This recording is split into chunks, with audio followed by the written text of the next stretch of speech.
Welcome to McPlum, simple solutions served daily. You start by charging the case and earbuds until the LED indicates ready. This avoids interruptions during setup. Once charged, open the case and keep the earbuds close to your phone to prompt Bluetooth pairing. You should install the Bose Music app because it simplifies firmware updates and personalization. Make sure to grant location and Bluetooth permissions in the phone settings so the app can find the earbuds. If prompted, follow the on-screen pairing steps in the app to complete the initial connection.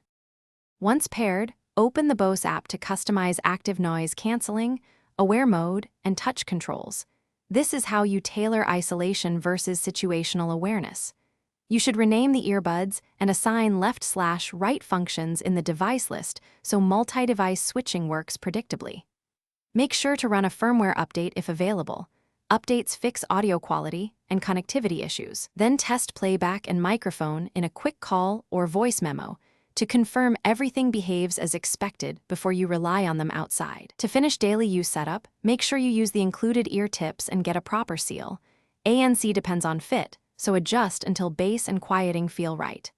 When disconnects or odd behavior occur, reset by placing earbuds in the closed case and holding the case button for 10 seconds to factory reset, then repair.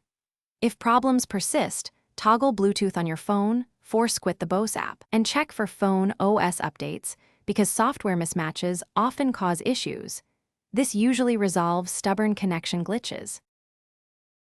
Thanks for watching. Stay juicy and subscribe.